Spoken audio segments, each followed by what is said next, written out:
जिहाद में लगेगी जान, जिहाद में खपेगा माल। क्यों खपाऊं मैं? पागल हूं मैं? अगर यकीन है कि आखिरत है, जिहाद भी करो, अपने लिए करो। वमन जाहद फइन्नमा युजाहिदु लिनफ्सी इन्नल्लाह लगनियुन अनिल आलमीन। जिहाद कर रहे हो तो कोई अल्लाह पर एहसान न धरना।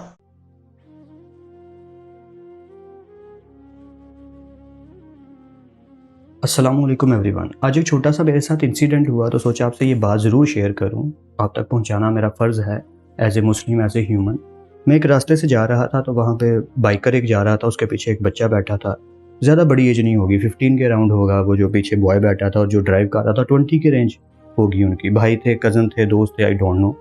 खैर वो जा रहे थे एक सर्विस रोड पे और मैं मेन रोड पे जा रहा हूँ। और मैं क्या देखता हूँ कि वो जो पीछे बॉय बैठा है, बच्चा बैठा है, वो रोड पे जो जानवर जा रहे हैं, डॉग्स जा रहे हैं, जो भी, उन्हें लेग्स मार रहा है ज़ोर ज़ोर से, पत्थर मार रहा है और हंस रहा है, खेल रहा है, एंजॉय कर रहा है इस चीज़ को। I was shocked when I am going through their. तो मैंने किसी तरीके से उनको ऊंची सी आवाज़ दे के कोशिश की और मैंने सिर्फ इतना कहा, भाई क्या कर रहे हो आप? And he was shocked also, he goes from there. और मैं बताना ये चाह रहा हूँ कि अक्सर सुनने को मिलता है, उसने उसको गाली दे दी, उसने उसके साथ बुरा सलूक किया। हम किस दौर में हैं और हम क्या जी रहे हैं, क्या सीख रहे हैं। इतना आसान है दीन को हमारे पास अवेल करना, हदीसों को, कुरान को पढ़ना। तो ये हमारा सलूक क्या है? मैं आपको एक हदीस पाक सुनाना चाहता हूँ जिससे आपको मेरी बात ज़्यादा अच्छे से समझ आ जाएगी कि हम जो महफिलों में अक्सर इंसल्ट कर देते हैं, दोस्त की क्लास में बैठे बैठे किसी की इंसल्ट कर दी, दोस्त किसी से मिले उसे बुरा भला कह दिया, मजाक उड़ा दिया किसी का, या किसी को थप्पड़ लगा दिया खाम खाम में सिर्फ इंजॉय करते हुए, छोटे बहन भाई पे हाथ उठा दिया, या किसी की भी दिल आज़ारी कर दी। तो किसी की इंसल्ट कैसी है ज़रा सुन लीजिएगा प्लीज़। हज़रत अब्दुल्ला बिन उमर रज़ी अल्लाह ताला अन्हु से रिवायत है, उन्होंने फरमाया, मैंने रसूलुल्लाह सल्लल्लाहु अलैहि वसल्लम को काबा शरीफ का तवाफ़ करते देखा। आप फरमा रहे थे, काबा शरीफ का तवाफ़ कर रहे हैं हज़ूर पाक सल्लल्लाहु अलैहि वसल्लम, और क्या फरमा रहे हैं?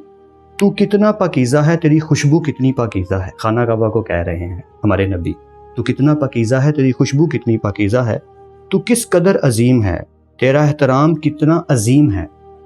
ये रिस्पेक्ट सारी खाना काबा की बता दी आप सल्लल्लाहु अलैहि वसल्लम ने। दूसरा हिस्सा आ गया, यानी उसी में ही, तेरा एहतराम कितना अजीम है, कसम है उस ज़ात की जिसके हाथ में मोहम्मद सल्लल्लाहु अलैहि वसल्लम की जान है। अल्लाह ताला, अल्लाह के हाँ मोमिन की हुर्मत, एक आम मुसलमान की हुर्मत तेरी हुर्मत से बढ़कर है। यानी इसके माल और जान की हुर्मत, उसके माल और उसकी जान यानी उसकी हस्ती की हुर्मत, और ये कह के उसके बारे में बदगुमानी करना भी हराम है। और ये कि उसके बारे में बदगुमानी करना, बुरी सोचे सोचना, उसकी टांग टूट जाए, उसके साथ ये हो जाए, वो हो जाए, ये बदगुमानी हो। तो यहाँ से दो चीज़ें हदीस में हमें देखने और सुनने को मिली। पहली चीज़ कि अगर हम किसी को गाली देते हैं तो लिटरली टेलिंग यू, ये खाना काबा को गाली देने से बड़ा गुनाह हो गया। हदीस में क्लियर है कि एक आम आदमी की जो रिस्पेक्ट है वो उससे बढ़कर है। तो क्या आप दे सकते हो खाना काबा को गाली? उसे जाके थप्पड़ मार सकते हो? नाउजुबिल्लाह सुम्मा नाउजुबिल्लाह। कोई हाथ उठा सकता है, कोई खींच सकता है उसे, कोई जलील कर सकता है, जलालत का कोई वर्ड बोलने की जुर्रत करने का सोच भी सकता है, करना तो बहुत दूर की बात। तो हम तो उल्ट चाह रहे हैं कि हकूकुल इबाद का लेवल, मेयार ये बताया जा रहा है कि कोई तुम्हारी वजह से एक सुई के नक्के बराबर भी दर्द में ना आए। ताउम्र पूरी ज़िंदगी तुमने कोशिश करनी है चरिंद परिंद हर चीज़ का ख्याल रखने की। परिंदों के लिए छत पे बाजरा और पानी रखने की पूरी जुर्रत करनी है और उसको साफ़ करके चेंज भी करना है। बिल्ली को दूध डालना है, अगर सर्दी है तो कोशिश करनी थोड़ा निगाह गर्म करके डाल दो। जानवर अगर आपके घर आके सो सकता है किसी तरह की, बिल्ली वगैरह, तो कोशिश करो उसकी हेल्प करने की। अगर वो गंद गुंद डाल देता तो सफाई करो, लेकिन उसे गाली गलोच ना करो, बाहर ना धकेलो मत, मारो मत। ऐसे ही लोगों का कितना ख्याल करने को बताया होगा हमारे दीन ने। हम किस रास्ते पे चल रहे हैं, या हम स्टूडेंट्स को, अपने भाई बहनों को, दोस्तों को क्या गाइड कर रहे हैं और ख़ुद भी क्या कर रहे हैं। और अगर हम नहीं कर रहे तो हमें कुछ हदीसों का इल्म होना चाहिए जो मैं बता रही हैं कि अगर तुम नेक अमाल करते रहे और तुमने गुनाह करने वालों को नहीं रोका, गलत करने वालों को नहीं रोका, तो तुम पर उससे बड़ा अज़ाब नाजिल होगा जो उन पर होने वाला है। जामिया तिर्मिज़ी 3057 हदीस पाक है। अल्लाह का मवेशी माफ़ करे, आप खुद पढ़ सकते हैं। हज़रत अबू बकर सिद्दीक़ का पूरा वाक़या। उन्होंने कहा था कि ए ईमान वालो, सूरह माइदा आयत नंबर 105 में अल्लाह ताला ने जो हमें बताया है कुरान के ज़रिए कि अगर कोई गुनाह करता है तो उसका वबाल तुम पर नहीं आएगा। तो हज़रत अबू बकर सिद्दीक़ रज़ियल्लाहु अन्हु ने कहा कि मैंने नबी को ये कहते सुना है कि इस आयत का मतलब ये मत ले लेना कि तुम नेक काम करते रहो, कोई गलत कर रहा है तो करने दो। नहीं, उन्हें रोकना, वरना तुम पर उससे भी बड़ा अज़ाब अल्लाह क़यामत के दिन नाजिल करेगा और तुम्हारी तमाम दुआएं रद्द कर दी जाएंगी। ये इतनी सख्ती का मामला है, हकूकुल इबाद इतना सीरियस लेने वाला मामला है कि कोई गलत कर रहा है तो उसे जाके रोकना है। अपनी पूरी जद्दोजहद के साथ पूरी जान लगा के उसे रोकने की कोशिश करनी है। جتنا بھی دم آپ میں ہے. صحیح بخاری کی حدیث پاک ہے, آئی تھنک 2493 نمبر ہے, اللہ کمی بیشی معاف کرے, آپ پڑھ سکتے ہیں کہ حضور پاک صلی اللہ علیہ وسلم نے بڑی اچھی مثال دی کہ اگر ایک کشتی ہے, سمندری جہاز ہے کشتی, اس کے 2 فلورز ہیں, ایک گراؤنڈ فلور اور ایک فرسٹ فلور ہے. فرسٹ فلور پہ نیک لوگ رہتے ہیں, مثال لے لیجئے, اور گراؤنڈ فلور پہ گناہ گار ٹائپ کے لوگ رہتے ہیں. ایگزامپل دے رہا ہوں, ٹھیک ہے. اب گراؤنڈ فلور والوں نے اوپر جا کے پانی لینا ہے, اور وہ اوپر جا کے پانی لیتے تھے ہر دفعہ. تو ایک دن کیا ہوا کہ گراؤنڈ فلور والوں نے یہ سوچ لیا کہ ہم اوپر جا کے کیوں پانی لیتے ہیں, ہم کے ناز نخرے کیوں اٹھاتے ہیں, کیوں نہ ہم کشتی میں ہی سوراخ کر لیں اور پانی دریا میں سے لے لیں. آپ جانتے ہیں اس سے کیا ہوگا, صرف بربادی ہوگی.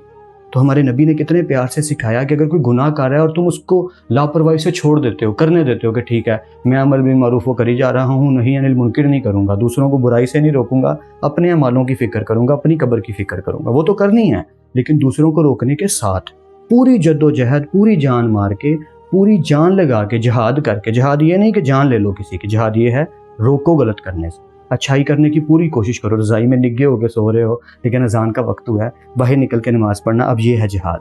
آپ لیٹ ہو رہے ہو کام سے لیکن روڈ پہ کسی کو آپ کی مدد کی ضرورت ہے, کسی کو پیسے چاہیے, کسی کو پٹرول چاہیے, آپ روک کے اپنی بائک سے پٹرول نکال کے ڈال سکتے ہو. ویسے تو ایک بوتل رکھنی چاہیے اپنی بیگ میں پٹرول کی, تاکہ راستے میں اگر کسی کا پٹرول ختم ہو گیا تو آپ روک کے دیکھ سکو. تو یہ چھوٹے چھوٹے جو کام ہیں ہم کیوں نہیں کر رہے. جہاد تو ایکچولی یہ ہے. تو جو ہمیں حدیث سے سیکھنے کو مل رہا ہے کہ اگر تم نے ان کو نہ روکا تو ہم تم سے پوچھیں گے, تو ہم کیوں نہیں روک رہے. اگر کچھ غلط ہوتا دیکھتے ہیں تو نگلیکٹ کر کے گزر کیوں جاتے ہیں. کسی کو اتنی سی بھی مدد کی ضرورت ہے تو لائن کیوں نہیں لگ جاتی مدد کرنے والوں کی. کیا ہم جنت کمانے کی کوشش کر رہے ہیں یا دنیا کمانے کی کوشش کر رہے ہیں. اور حدیث میں صاف الفاظ ہیں, صحیح مسلم صحیح بخاری دونوں میں متفقن علیہ حدیث ہے کہ دنیا کی زندگی ایسے ہی ہے کہ اگر ایک سمندر کنارے کھڑا شخص سمندر میں ایک ایسے شہادر کی انگلی ڈبو کے نکالے تو وہ جو پانی ہلکا سا لگے گا نا انگلی پہ, یہ دنیا کی زندگی ہے, اور وہ سمندر آخرت کی انفائنائٹ. تو اللہ سے سودا کر لو, یہ دنیا کی زندگی اللہ کے نام کر دو اور وہ اللہ سے لے لو سمندر والی زندگی. تو یہ تو آپ پہ ڈیپینڈ کرتا ہے کہ آپ اللہ سے سودا کیا کرنا چاہتے ہیں. اور اگر آپ دنیا میں کھوئے رہنا چاہتے ہیں تو خدا معاف کرے, مجھے بھی ہم سب کو بھی قرآن پاک میں ہے کہ میں تمہیں غلط فہمی میں مبتلا کر دوں گا اور پھر اسی میں ہی رکھوں گا, ہوش نہیں آنے دوں گا. تو خدا سے ڈریے, اپنے بھائی بہن دوستوں کو اور خود کو سب سے پہلے اپنے اوپر ہوم ورک کیجیے, خود کو ٹھیک کرنے کی پوری کوشش کیجیے, اور ساتھ ساتھ سب کو برائی سے روکیے اور اچھے کام کرنے کی ترغیب دیجیے. عمل بالمعروف و نہی عن المنکر. دیکھیے برا نہ مانے, مغالطے میں نہ رہیے. میرے اور آپ کے دلوں میں ایمان نہیں ہے, عقیدہ ہے. عقیدہ ہے والدین سے ملا ہے. یقین والا ایمان کہاں ہے؟ اپنے گریبان میں جھانکیے, اللہ آپ کو توفیق دے. کیا مجھے واقعی یقین ہے کہ مجھے مرنے کے بعد نہیں اٹھنا ہے؟ کیا مجھے یہ واقعی یقین ہے کہ اصل زندگی آخرت کی زندگی ہے؟ کیا مجھے واقعی یقین ہے کہ قرآن اللہ کا کلام ہے؟ ٹٹولیے اپنے دلوں کو. اگر یقین ہوتا کہ اللہ کا کلام ہے تو آپ اس کو سمجھنے کے لیے عربی بھی نہ سیکھ سکتے. انگریزی آپ پڑھیں, اور پڑھی آپ نے ایسی کہ انگریزوں کو پڑھا دے. کیا نہیں کیا, پی ایچ ڈیز کر رہے ہیں, کون کون سے فنون نہیں سیکھے, ڈاکٹر. اتنی عربی نہیں سیکھی.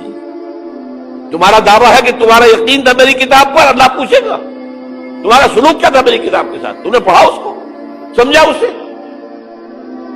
اسے سمجھنے کے لیے عربی سیکھی, تو تم جھوٹ بول رہے. تمہارا کوئی ایمان نہیں تھا میری کتاب.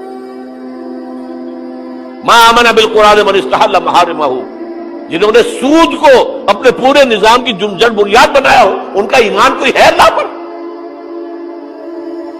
حضور فرماتے ہیں کہ جس شخص نے حرام کسی شے کو اپنے لیے حلال کر لیا اس کا کوئی ایمان نہیں. دوبارہ آج بھی کرنا ہے تو دوبارہ ایمان پیدا کرنا ہے. ایمان, عقیدہ نہیں, ایمان.